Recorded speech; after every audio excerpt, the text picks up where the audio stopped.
Master minds commerce చదవాలనుకునే 10th inter విద్యార్థుల తొలి ఎంపిక. నమస్తే రమగారు. నమస్తే జయ.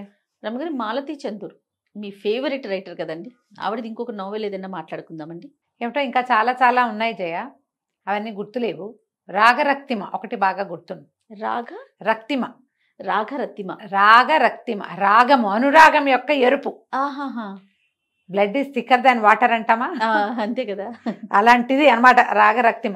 బాగుంటుంది కథ. ఎప్పుడో చదివాను, మళ్ళీ ఈ మధ్య పుస్తకాలన్నీ తిరిగేస్తుంటే మళ్ళీ కనపడింది అనమాట. మళ్ళీ చదివారా రమగారు? చదివిన బుక్కే ఎలా చదువుతారు రమగారు మీరు? కొన్ని చదువుతాను జయ. మీకు పుస్తకాలు చదవని వాళ్ళకి చదివే వాళ్ళ తాలూకు ఆ లోపల జీలేమిటో మీకు అర్థం కాదు. నిజం అండి, 100%. నాకు కోత పుస్తకాలు చదివేసేద్దామని ఎంత ఉంటుందో, పాత పుస్తకాలు చదివినవి కొన్ని కొన్ని పట్టుకుంటాయి లోపల, మళ్ళీ చదువుతారు అవి. ఆ పట్టుకున్నవి మళ్ళీ చదువుతాను. సూపర్. అలా అనకూడదు మనం. ఇప్పుడు చూడు, నేను నా దగ్గర విశ్వనాథ్ సత్యనారాయణ గారిది 1000 పడగలు నువ్వు చాలా సార్లు అడిగావు, చెప్తావా? నా వల్ల ఏది కాదు అది. నాలాంటి వాళ్ళు 10 మంది ఉంటే ఆ 1000 పడగలు చెప్పగలుగుతాం. మామూలు పుస్తకం అజయ్, అది మామూలుది కాదు. ఎన్ని కథలు ఉంటాయో, ఎన్ని క్యారెక్టర్సో, ఎంత లోతో, ఎంత డెప్త్. మన అపూర్వ చింతామణి వాటన్నిటికన్నానా? అంటే నేను ఒక వాక్యాలు కొన్ని మాట్లాడితే నీకు నచ్చుదో నచ్చదో. 1000 పడగలకి దిష్టి తీయటానికి కూడా పనికిరావు నిజంగా, అంత గొప్పది జయ. కాదు రమగారు, ఒకే కథలో మొత్తం క్యారెక్టర్స్ ఉంటాయా, లేకపోతే ఒకే కథ, ఒకటే కథ, ఒక వ్యక్తి, ఒక పీరియడే మొత్తం చర్చించబడుతుంది. కానీ దాంట్లో వివిధ రకాలైన వేరువేరు అంశాలు, ఇప్పుడు సామాజిక పరమైనవి కొన్ని కనపడుతూనే, కొంత స్పిరిచువాలిటీ, కొంత భక్తి, కొంత మనం నమ్మలేనివి, మనకు అవగాహన లేనివి, మనకు అర్థం కానివి, మన ఊహకు కూడా రాని విషయాలు కూడా ఉన్నాయి. కానీ అది మనం ఒప్పుకునేలాగా ప్రజెంట్ చేస్తారు సత్యనారాయణ గారు. మహానుభావులు, ప్రాతస్మరణీయులు. పొద్దున్నే తలుచుకోవాలి వారిని నిజంగా. అసలు ఒక్కొక్క పుస్తకము ఒక్కొక్క ఆణిముత్యం అయింది. మామూలుగా ఉండదు. ఇందులో ఏంటంటే కొంతమందికి ఎక్కకపోవచ్చు. బేసిక్ సత్యనారాయణ గారు ఎక్కటం అనేది ఒక పాయింట్ ఉంటుంది, విశ్వనాథ్ వారు ఎక్కటం అనేది ఒక పాయింట్ ఉంటుంది. ఆ పాయింట్ మీద నాకు వారు ఎక్కుతుంది అనమాట, అది ఇష్టం. ఓకే. ఆయన పుస్తకాలన్నీ చెప్పాలంటే మన వల్ల కాదు. అది కథ ఎక్కడో మొదలయ్యి ఎక్కడికో వెళ్తుంది. మామూలు కథల్లాగా నడవు.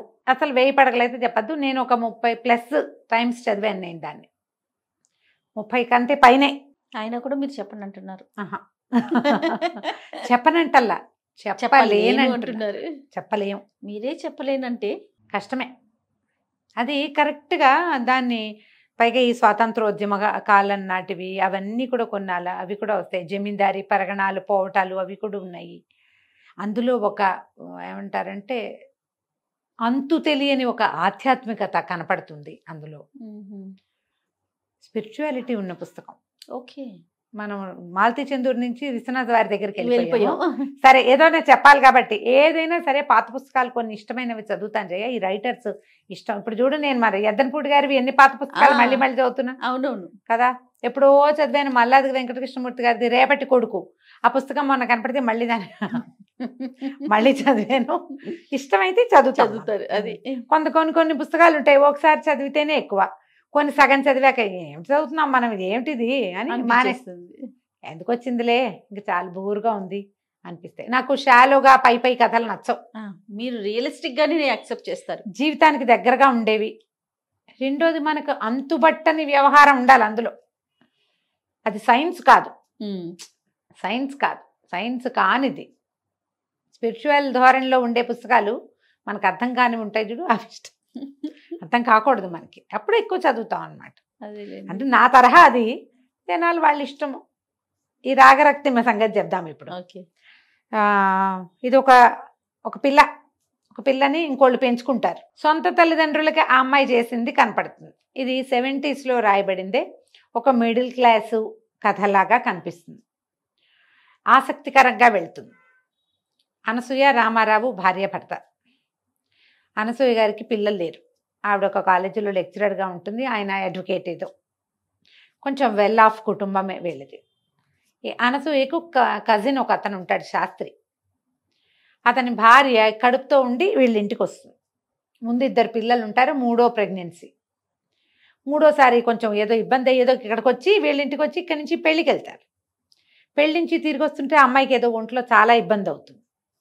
సరే డాక్టర్ని పిలిపించి చూపిస్తారు. చూస్తే ట్విన్స్ లాగా తెలుస్తారు. ముందో పిల్ల 2 పిల్లలు ఈ ట్విన్స్ తోటి ఆ అమ్మాయి చేసుకోలేదని, ఆ ముందున్న 2 పిల్లల్లో రమేష్ వసంత 2 పిల్లలు. ఆ వసంతని చిట్టి అని పిలుస్తారు. అది చక్కగా బొద్దుగా గుణగుణలాడుతూ బాగుంటుంది. ఆ పిల్ల ఈ మేనత్తతోటి చాలా స్నేహం కలుపుతుంది. ఈవిడికి కజిన్, ఈవిడ సొంత అన్నదమ్ములు లేరు అనసూయ గారికి. లేక ఈ శాస్త్రం అంటే చాలా ప్రీతి, తన దగ్గర ఉండి తమ ఇంట్లోనే ఉండి చదువుకోవడంతో చిన్నప్పటి నుంచి ఎక్కువ ప్రేమగా ఉండటం. పెత్తండ్రి పింతండ్రి పిల్లలు, అన్నదమ్ముల పిల్లలు అనమాట.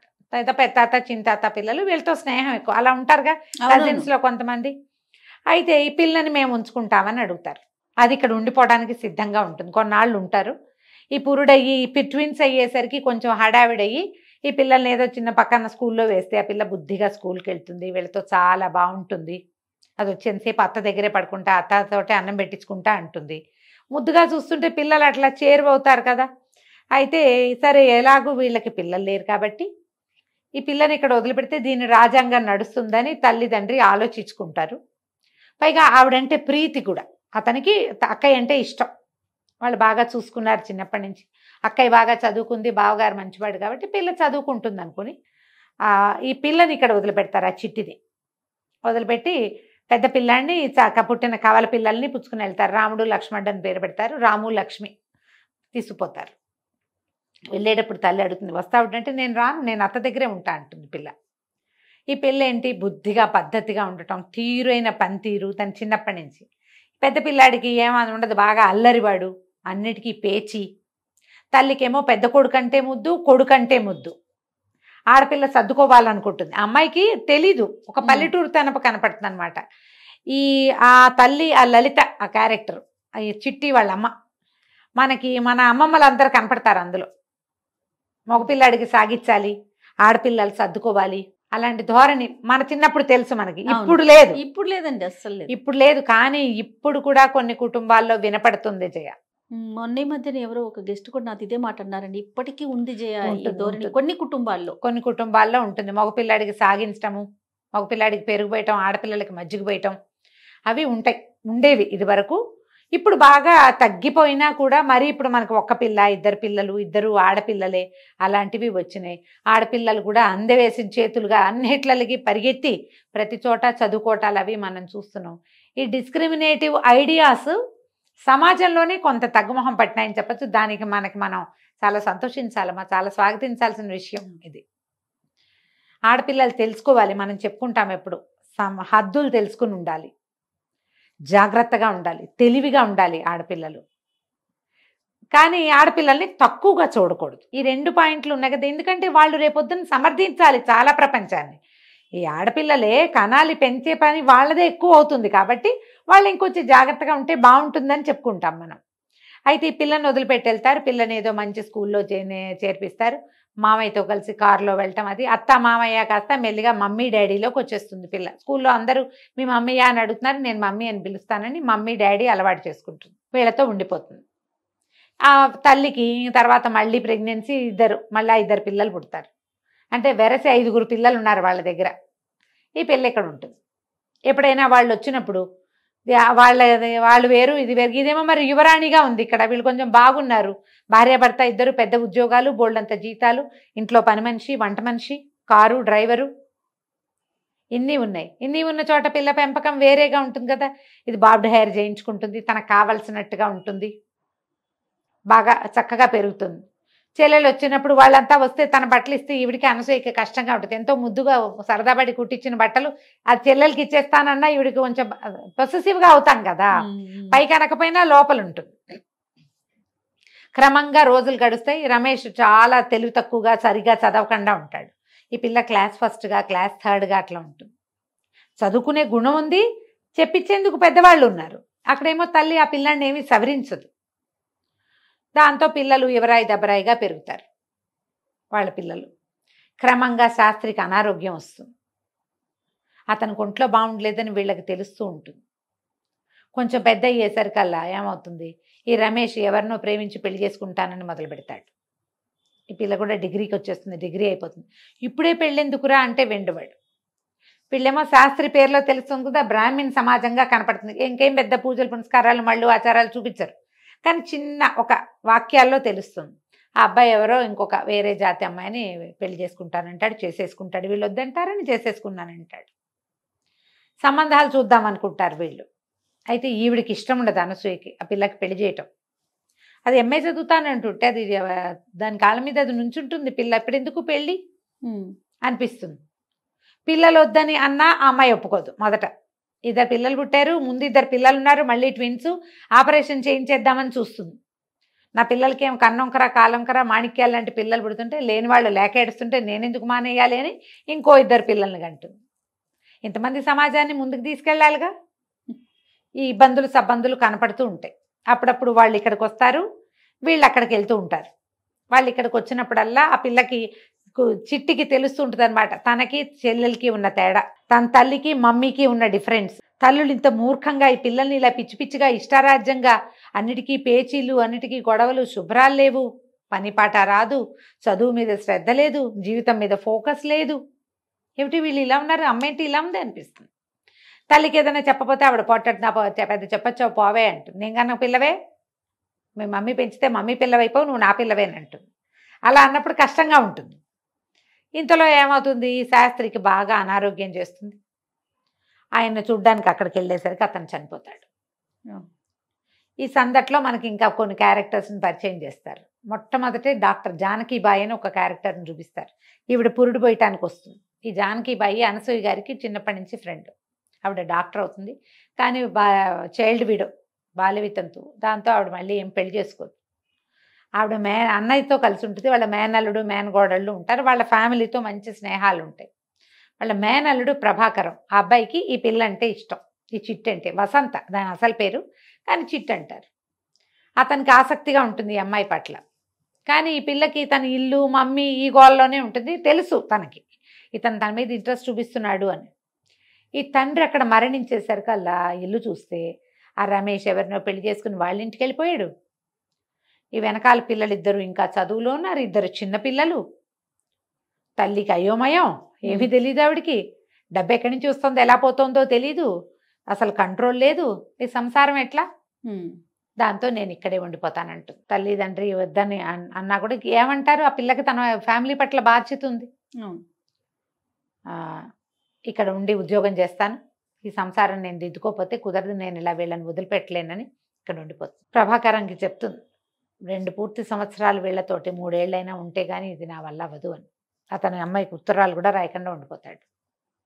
డాక్టర్ అతను వాళ్ళ మేనత్తలాగానే అతను కూడా ఎంబీబీఎస్ చేస్తాడు.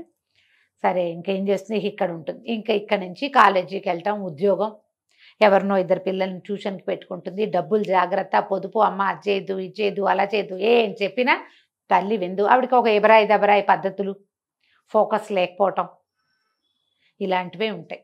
ఈ అమ్మాయి ఏమనుకుంటుందంటే అన్నయ్య ఎట్లాగూ బాధ్యత తీసుకోడు. ఈ చిన్నపిల్లలు తన తర్వాత పిల్లలు ఇద్దరినైనా ఎక్కించి వాళ్ళిద్దరికి చదువులు అయిపోతే వాళ్ళ తర్వాత సంసారం వాళ్ళు చూసుకుంటారు. ఈ తమ్ముడి చెల్లెలు చదువుల కోసం ఉండిపోతుంది. ఉండి ఇక మెల్లిగా కాలేజీలో ఉద్యోగానికి చేరుతుంది. ఎంఏ చదువుకుంది కదా, స్పెషల్ ఇంగ్లీష్ క్లాసులు తీసుకుంటుంది. దీన్ని డబ్బు పిచ్చి అంటుంది వాళ్ళమ్మ. ఇంతలో ఏమవుతుంది, ఆ రమేష్కి వాడికి ఒక కొడుకో కూతురో పుడతారు. వాడు కాస్త ఇక్కడికి వచ్చేస్తాడు అత్తగారితో పోట్లాడి. ఆవిడికి కొడుకు వచ్చేస్తే చాలు. అంతకుముందు కులం పనికి రాలేదు, కానీ ఇప్పుడు పనికి వస్తుంది. మనవడు ముద్దు, మనవడితే పోతే అన్నీ ఓకే. కోడల్ని వంటింట్లోకి రానివ్వదు. ఒకరోజు గడిచేసరికి కోడల చంటి పిల్లాన్ని ఎత్తుకుని అది కూడా వచ్చేస్తుంది. మొగుడు వదిలిపెట్టి ఉండలేను నేను, మా అమ్మ వద్దన్నా సరే అని. ఏదో ఫ్యాన్సీ షాప్ పెట్టించారు వాళ్ళు. ఆ షాప్ నడవల. ఆవిడ గేదెల వ్యాపారం ఉంది, వాటిలో బాగా డబ్బులు వస్తాయి, నువ్వు కూడా గేదెలే చేయమంటుంది. వీడినే చేయను అంటాడు. మరి ఈ అబ్బాయి ఎలాంటి ఫ్యాన్సీ అబ్బాయి, పైగా షోగా నాన్న ఉద్యోగం చేస్తుంటే సంపాదించు తిన్నవాడు. వీడు గేదెల దగ్గర పేడకాళ్ళు ఎందుకు ఎత్తుతాడు? ఎత్తడు. ఇలా ప్రేమించి పెళ్ళిళ్ళు ఎలా ఫెయిల్ అవుతాయో 4 వాక్యాల్లో చూపిస్తారు. ఆ అమ్మాయి కాస్త వస్తుంది, వీళ్ళతో పాటే ఉంటుంది. అమ్మాయి కొంచెం శుభ్రమైన మనిషి, మెల్లిగా సెట్ అవుతుంది. ఈ లోపల ఏం చేస్తుంది, చెల్లెలు పిల్లాడికి, తమ్ముడేమో బ్యాంక్ జాబ్కి దేనికో వెళ్తాడు రాము. చెల్లెలేమో నేను ఎంఏ చదవనక్క, నేను బీఈడీ చేస్తాను, నేను ఉద్యోగాల్లో చేరిపోతా, నేను పెళ్లి చేసుకుంటా అంట. తీరా చూస్తే ఆశ్చర్యపోతుంది. నేనేమో నన్ను ప్రేమించిన డాక్టర్ని వదిలిపెట్టి నేను వీళ్ళ కోసం ఇక్కడికి వచ్చా. ఇదేమో నేను వీళ్ళ చదువుల కోసం వస్తే ఇది నేను చదువును, నేను పెళ్లి చేసుకుంటాను. అబ్బాయి ఎవరంటే వీళ్ళ వాళ్ళు కాదు, వీడు కూడా వేరేనే. కాకపోతే అతను తెలుసు, వారాలు చేసుకుని చదువుకున్నాడు, మన ఇంట్లో కూడా తిన్నాడు. నాన్నకు తెలుసక్క, నాన్న ఉండగానే తెలుసు. అన్నయ్య భార్యను రానిచ్చిందిగా ఇతను ఎందుకు రానివ్వదు అమ్మ? ఒకళ్ళని చూస్తే రెండో వాళ్ళు అదే కదా చేస్తారు. సరేనని ఒప్పుకుంటుంది. తమ్ముడు ఏమంటాడు, నా జాబ్ ఉంది, చిన్నపిల్లలిద్దరిని నేను చూసుకుంటానక్క, నువ్వు ఇక్కడ ఎందుకు ఉంటావు, వెళ్ళిపోమంటాడు. నువ్వు ఇక్కడ ఎందుకు, గుంటూరు వెళ్ళిపో, అత్త వాళ్ళు నీ కోసం చూస్తారు. వాళ్ళ ఆశలన్నీ నీ మీదే పెట్టుకున్నారు, వాళ్ళకి ఇంకా వేరే జీవితం లేదు. ఈ వచ్చేసిన పిల్లని మధ్యలో చూడ్డానికి వచ్చి ఆవిడ ఆవురుమనిపోతుంది. బక్క చిక్కిపోయి పిల్ల నున్నగా ఉండేది, మెడ దగ్గర బొమ్మకలు తేలిపోయి తలలో తెల్ల వెంట్రుకలు వచ్చేసి 22-23 ఏళ్ల పిల్ల ఇంత స్ట్రెస్ తీసుకోవాలా? ట్యూషన్లు ఇది డబ్బు పిచ్చి పట్టింది, ఇదన్నీ ట్యూషన్లు చెప్తోంది అంటుంది వాళ్ళమ్మ. ఏమిటంటే నన్ను నేను ప్రూవ్ చేసుకోవాలి, అసలు నేను ఎవరికైనా చెప్పి ఏమైనా చేయగలనా లేదా నా ప్రూఫ్ కోసం చేస్తున్నానంటూ. ఈ రోజుల్లో ఆడపిల్లలకు అవసరం కదా ఇలాంటి మాట, చాలా అవసరం రమ్మగారు. చచ్చుదద్దమ్మలాగా ఉండే వాళ్ళంతా ఈ పుస్తకం చదివి ఓసారి చిన్న బుక్, పెద్ద నవల కాదు, చకచకా సాగిపోతుంది. నేను ఎంత స్పీడ్గా చెప్తున్నా అట్లాగే స్పీడ్గా వెళ్ళిపోతుంది. వివిధ అంశాలు. 3 ఏళ్ల పిల్లగా వాళ్ళ ఇంట్లోకి ఎటా వచ్చిందో ఆ పిల్ల అక్కడ మొదలు, అక్కడి నుంచి ఈ అమ్మాయి మళ్ళీ తిరిగి వెళ్ళిపోవటం వరకు. సరే ఏం చేస్తుంది, ఆ చెల్లెల్ని అడుగుతుంది, నేను వెళ్ళిపోనాను, నువ్వు వెళ్ళిపో, నేను పెళ్లి చేసుకుంటాను, మన ఇంట్లోనే ఉంటాడు, పర్వాలేదు, అతనికి వేరే సంసారం లేదు, ఈ చిన్నపిల్లలిద్దరిని నేను రాము చూసుకుంటాం, మాకు పర్వాలేదు, అన్నయ్య ఇక్కడే ఉన్నాడు కాబట్టి అన్నయ్య అమ్మని చూసుకుంటాడు, మాకేం ప్రాబ్లం లేదని చెప్పేస్తారు వాళ్ళు. మేము ఇల్లు చూసుకోగలం, నువ్వు వెళ్ళిపో, ఇప్పటిదాకా చేసావు 3 ఏళ్ళ నుంచి ఇక్కడే ఉండి, వాళ్ళని వదిలిపెట్టి మమ్మల్ని వదిలిచ్చావు కదా, చాలు వెళ్ళిపోమంటారు. ప్రభాకరంకి ఉత్తరం రాస్తుంది, నేను వచ్చేస్తున్నాను, ట్రైన్కి వస్తాను, నన్ను తీసుకెళ్ళమని. సరే ఈవిడ దగ్గరికి వచ్చి అనసూయ గారి దగ్గర కారు అడుగుతాడు. ఆవిడ ఆశ్చర్యపోతుంది, జానకిబాయి దగ్గర కారు ఉంది, నాకు మా కారు ఎందుకు తీసుకెళ్తున్నాడు అనేది ఆవిడకి అర్థం కాదు. సరే ఆ కారు తీసుకొచ్చి ఆయన కారు ఎక్కించుకుంటాడు, ఆ ఊరంతా తిప్పి. నువ్వు ఒక రోజు రాత్రి ఎలా వచ్చావో మీ అత్త నువ్వు 100 సార్లు చెప్పారు, మీ మామయ్య కూడా ఆ రోజు రాత్రి చిట్టు ఎట్లా వచ్చింది మా ఇంటికి అని, అలాగే అదే టైంకి నిన్ను తీసుకెళ్ళి మీ మమ్మీకి అప్పచెప్తాను నేను అని చెప్తాడు. ఈ పిల్ల పెంపుడు వెళ్ళినా కూడా దత్తత ఒక వేరే ఇంట్లోకి వెళ్ళి వాళ్ళకి ప్రపంచంగా మారినా కూడా తమ ఇంటి పట్ల బాధ్యతగా ఉన్న ఒక అమ్మాయి. సింపుల్ కథ ఇది. ఆడపిల్లలు బాధ్యతలు నేర్చుకోవాలి.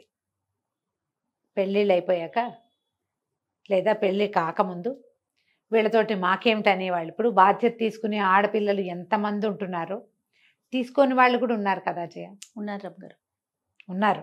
అమ్మ నాన్నకి 2 ఆడపిల్లలు అయితే పెళ్ళి వాళ్ళు చావు వాళ్ళు చస్తారని వదిలిపెట్టేసేవాళ్ళు. ఒక్క ఆడపిల్ల అయినా సరే వాళ్ళని ఇక్కడ విడిచేసి ఫారిన్ వెళ్ళిపోతున్న వాళ్ళు. ఒక్కతే పిల్ల ఫారిన్ వెళ్ళిపోతాం, మీ అమ్మా నాన్న గతి ఏమిటి? వీళ్ళు ఎవరిని చూసుకుని బతకాలి? వాళ్ళకి ఏం ఆసరా? అలాంటి వాళ్ళు ఉన్నారా? వాళ్ళకు ఒక చెంపపెట్టుగా ఉంటుంది ఇది. సింపుల్ వాక్యాలతో తేలికపాటి కథనంతో వెళ్ళిపోతుంది. అప్పుడే 7-8 సార్లు చదువుంటా చిన్నప్పుడు, ఈ బుక్ మొదటిసారి చదివినప్పుడు. మళ్ళీ చదువుతుంటే నాకు అనిపించింది ఇది ఒక బాధ్యతని నేర్పే కథ. ఈజీగా సింపుల్గా పోయింది చూడు. కానీ తల్లిదండ్రుల తాలూకు ఒక తెలివి తక్కువతనం, మూర్ఖత్వం. ఆ కాలంలో 5-6 పిల్లలు ఉండే కాలం ఇది కాదు, పాతకాలపు కథ ఇది, 70లో కథ కదా. అయినా కూడా మనం అప్పటి సామాజిక పరిస్థితులు ఏమిటి, 19 వచ్చేసరికి పెళ్లి చేసేద్దాం అనుకునేవాళ్ళు. అందులోనే మళ్ళా ఒక నవీనత్వం ఏముంటుందంటే, ఈ అనసూయ గారికి పిల్లలు లేరు. పిల్లలు లేకపోవటం వాళ్ళిద్దరిలోనూ చిన్న చిన్న తేడాలు ఏవో ఉంటాయి. వాళ్ళు ఎంత సంతోషంగా ఉంటారో భార్యాభర్త ఒకళ్ళతో ఒకళ్ళు. ఈ దొరికిన పిల్లని పెంచుకుంటారు. అదే పిల్లని పెంచుకోవటం అనే పాయింట్ కూడా ఆ కాలంలో ఉండేది. ఇది కూడా ఒక మంచి ఐడియాగా తోస్తుంది నాకు. ఇలాంటి రకరకాల ఐడియాలు సింపుల్గా మానవ సంబంధాలని తేలికగా, అందులో ఉండే చేదుని కూడా తేలికపాటి వాక్యాల్లో అందించేస్తారు మాలతి గారు. ఈ కథ చదవండి. ఎక్కువ ఖరీదు ఉండదు, పుస్తకం చిన్నది, 2 గంటల్లో చదివేసేయచ్చు, 1 గంటన్నర 2 గంటల్లో. 70-80 రూపాయలు ఉంటుంది అంతే, 100 రూపాయల లోపే. కథ చదవండి, తెలుసుకోండి. తప్పకుండా. నమస్తే. నమస్తే జయ.